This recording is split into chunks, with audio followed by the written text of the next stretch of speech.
નમસ્કાર, આપ જોઈ રહ્યા છો નેશન પ્લસ ન્યૂઝ. હું છું આપની સાથે હિરલ પંડ્યા. વડોદરાના સમા સ્પોર્ટ્સ કોમ્પ્લેક્સ ખાતે જ્યોતિ સીએનસી સંસ્થા દ્વારા એક ભવ્ય આંતરરાષ્ટ્રીય ચેસ ટુર્નામેન્ટનું આયોજન કરવામાં આવ્યું હતું. બુદ્ધિના આ આંતરરાષ્ટ્રીય જંગમાં ભારતભરમાંથી અંદાજિત 500 જેટલા ખેલાડીઓએ ભાગ લીધો છે, જેમાં સામાન્ય ખેલાડીઓની સાથે વિશેષ સક્ષમ એવા દ્રષ્ટિહીન ખેલાડીઓનો પણ જુસ્સો આકર્ષણનું કેન્દ્ર બન્યો હતો. વડોદરાના આંગણે યોજાયેલી આ પ્રતિષ્ઠિત ચેસ ટુર્નામેન્ટ ખાસ કરીને 1800 ફીડે રેટિંગ કરતા ઓછું રેટિંગ ધરાવતા ઉભરતા ખેલાડીઓ માટે યોજવામાં આવી છે. આ સ્પર્ધા અંતર્ગત ખેલાડીઓ વચ્ચે કુલ 9 રાઉન્ડની કડક શાસ્ત્રોક્ત ક્લાસિકલ ચેસ સ્પર્ધાનું આયોજન કરાયું છે, જેમાં દેશના ખૂણે ખૂણેથી આવેલા 500 જેટલા વિદ્યાર્થીઓએ પોતાની બુદ્ધિ અને કુશળતાનું પ્રદર્શન કર્યું હતું.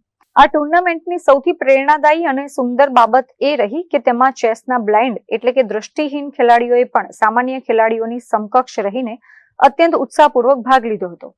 તેમની આ ભાગીદારીએ રમત પ્રત્યેના અદ્ભુત જુસ્સા અને અસાધારણ પ્રતિભાનું ઉત્તમ ઉદાહરણ પૂરું પાડ્યું છે અને ત્યાં ઉપસ્થિત સૌ કોઈના દિલ જીતી લીધા છે.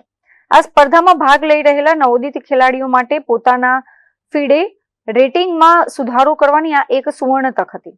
ઘણા ખેલાડીઓએ આંતરરાષ્ટ્રીય મંચ પર શાનદાર રમતનું પ્રદર્શન કરીને પોતાના પ્રતિસ્પર્ધીઓને પછડાટ આપી હતી અને આ ઇન્ટરનેશનલ રેટિંગ્સમાં મહત્વનો સુધારો મેળવ્યો હતો. ટુર્નામેન્ટના અંતે કુલ અલગ અલગ 8 કેટેગરીના વિજેતા ખેલાડીઓને ભવ્ય ટ્રોફી અને આકર્ષક રોકડ પુરસ્કારો આપીને સન્માનિત કરવામાં આવ્યા હતા. ગુજરાતની સૌપ્રથમ જે ક્લાસિક ચેસ ટુર્નામેન્ટ જે છે એ સૌપ્રથમ આયોજન થઈ છે.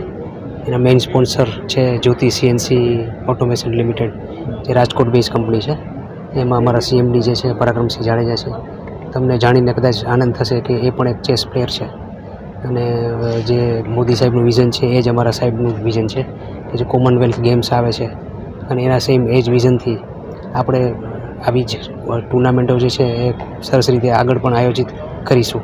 આજે આ ચેસના જે ઇન્ટરનેશનલ ટુર્નામેન્ટ જેમાં 500 લોકો ભાગ લઈ રહેલા છે એમાં ઉપસ્થિત રહીને ખૂબ સારું લાગે છે.